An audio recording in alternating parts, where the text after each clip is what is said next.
माँ ममता का रूप है वो भोली भाली, दुष्टों का संहार कर कहलाती है काली।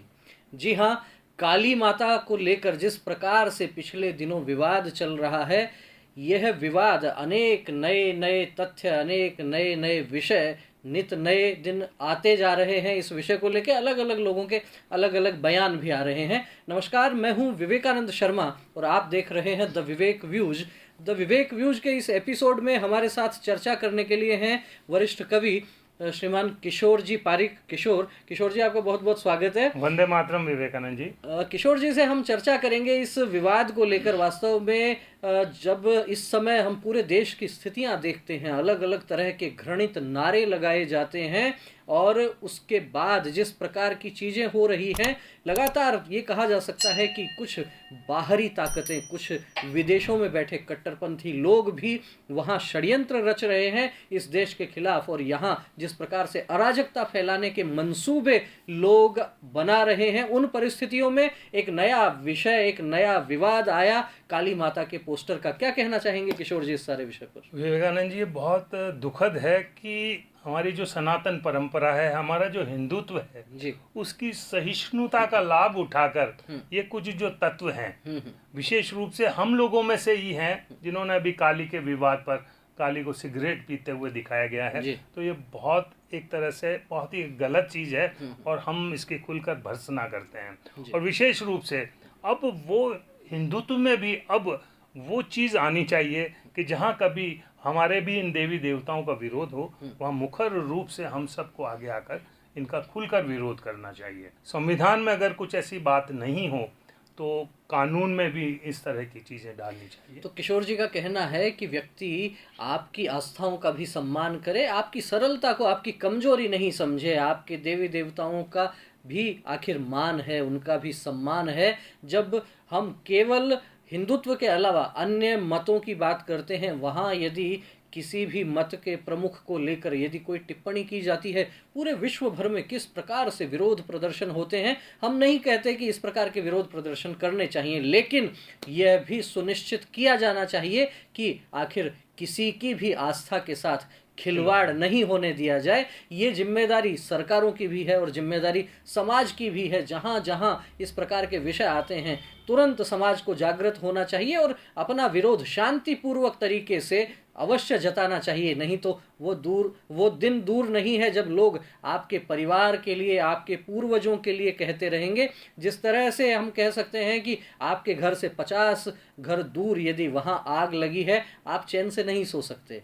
कल को वो आग आपके घर के पास भी आ सकती है। आज काली माता का यदि किसी ने अपमान करने का प्रयत्न किया है तो हो सकता है ये एक एक्सपेरिमेंट हो। इसलिए यदि गलत हो रहा है तो निश्चित रूप से गलत को गलत कहना भी आना चाहिए। किशोर जी, आप वरिष्ठ कवि हैं, राष्ट्रीय कवि संगम के प्रदेश के कार्यकारी अध्यक्ष हैं। इस विषय पर आपकी कोई रचना आपने लिखी है माँ काली को लेके? हम चाहेंगे दर्शकों तक आपकी हमारी इस विषय को लेकर जो है वो रचना वो भी आए। विवेकानंद जी, बिल्कुल ठीक है। जब हम लोग हैं, कवि हैं, हमारा जो चिंतन है वहाँ शब्दों के जो ये गठबंधन है इनमें आता है, और इसका असर मैं मानता हूँ कि बहुत लंबे चौड़े व्याख्यानों से अधिक हमारी 4 पंक्तियाँ असर करती है। मैंने विशेष रूप से जब इस विषय पर चिंतन किया तो मुझे लगा कि ये रामकृष्ण मिशन की एक जागृत परंपरा है, और उस बंगाल में कि जहाँ काली का बहुत भव्य आयोजन पूरे वर्ष भर और विशेष रूप से नवरात्रि के दिनों में होते हैं, वहाँ की एक जो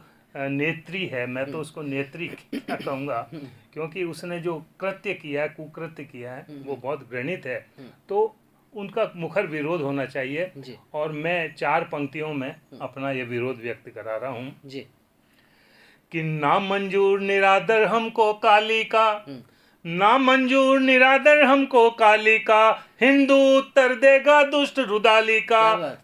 दल तृणमूल की नेता चाहे लीना हो, बॉलीवुड अभिनेता भले नगीना हो, कुछ भी बोलोगे तो क्या हम सुन लेंगे, मत सोचो डर कर अपना सिर धुन लेंगे, मत सोचो डर कर अपना सिर धुन लेंगे। और इसके साथ शिवलिंग को जो यहाँ फंवारा बोलेगा, शिवलिंग को जो यहाँ फंवारा बोलेगा, नए द्वार खुद द्वेष गणा के खोलेगा। छूट मिली अभिव्यक्ति की करो अनर्थ नहीं, जाग उठा है हिंदू अब असमर्थ नहीं, जाग उठा है हिंदू अब असमर्थ नहीं। हिल मिल कर रहना चाहो तो स्वागत है, हिल मिल कर रहना चाहो तो स्वागत है, वरना भारत से जाने की दावत है, वरना भारत से जाने की दावत है। बहुत बढ़िया। तो किशोर जी ने अपनी कविता के माध्यम से वास्तव में मूल विषय रख दिया है कि यदि आप यहाँ रहना चाहते हैं तो हिल मिलकर रहिए, बिल्कुल किसी प्रकार से कोई दिक्कत ही नहीं है। और हम दर्शकों को यह भी बताना चाहेंगे कि पूरे विश्व में भारत इकलौता ऐसा देश है जहां इस्लाम को मानने वाले सभी फिरके रहते हैं। भारत इकलौता ऐसा देश है जहां ईसाईयत को मानने वाले सभी वर्ग रहते हैं। ये सारे वर्ग किसी एक ईसाई देश में आपको नहीं मिलेंगे, किसी एक मुस्लिम देश में भी नहीं मिलेंगे, और केवल हिंदुस्तान में इसलिए रह सकते हैं क्योंकि यहाँ का मूल विचार वसुधैव कुटुंबकम का विचार है। अयम निज परोवेति गणना लघु चेतसाम उदार चरितानांतु वसुधैव कुटुंबकम। और इसके साथ ही हमने सर्वे भवन्तु सुखिनः सर्वे संतु निरामया का उद्घोष किया है। आज भी हमारे मंदिरों में केवल हिंदू का कल्याण हो नहीं कहा जाता, विश्व का कल्याण हो, प्राणियों में सद्भावना हो। ये मूल विचार हिंदू की रग रग में फैला हुआ है। और जिस काली माता के को लेकर विवाद हुआ है, निश्चित रूप से समझा जा सकता है। रामकृष्ण परमहंस जिस माता के साथ साक्षात संवाद करते थे, हम कह सकते हैं कि कलकत्ता और बंगाल की तो मुख्य प्रमुख आराध्या जो है वो काली है। और उन्हीं काली माता के सामने जब स्वामी विवेकानंद गए थे अपने परिवार के लिए कुछ मांगने, तो मांगते हैं वहाँ ज्ञान, बुद्धि और वैराग्य। और पूरे विश्व में हम कह सकते हैं कि सनातन की पताका को फहराने वाले स्वामी विवेकानंद के सिर पर भी उसी काली माता का आशीर्वाद था। तो निश्चित रूप से जिस प्रकार से हमने जिन पंक्तियों से इस कार्यक्रम को प्रारंभ किया था कि माँ ममता का रूप है वो भोली भाली और दुष्टों का संहार कर कहलाती है काली। जो दुष्ट लोग हैं, जो माता का अपमान करने का दुस्साहस कर रहे हैं, सचेत हो जाएं, क्योंकि माँ लक्ष्मी है तो माँ दुर्गा स्वरूपा भी है। माँ अलग अलग स्वरूपों में है, माँ विद्यादायिनी सरस्वती है तो माँ रणचंडी काली भी बनती है, और दुष्टों का संहार करने के लिए भी माँ तत्पर रहती है। आपका इस विषय में क्या कहना है? ये जो विवाद इस समय बना हुआ है, इसको लेकर आपका क्या चिंतन है? कमेंट करके हमें अवश्य अवगत करवाइए। वीडियो आपको अच्छा लगा हो तो इसे लाइक कीजिए, अधिक से अधिक लोगों से शेयर कीजिए, और यदि द विवेक व्यूज को अभी तक सब्सक्राइब नहीं किया है तो चैनल को सब्सक्राइब कीजिए। किशोर जी, आपने हमारे साथ चर्चा की, आपने समय दिया, इतने बहुत ही आपने अच्छे कविता के माध्यम से ये सारा विषय रखा, आपका बहुत बहुत धन्यवाद। फिर मिलेंगे एक नए विषय के साथ, एक नए वीडियो के साथ। तब तक आप देखते रहिए द विवेक व्यूज। बहुत बहुत धन्यवाद। नमस्कार। नमस्कार। वंदे मातरम।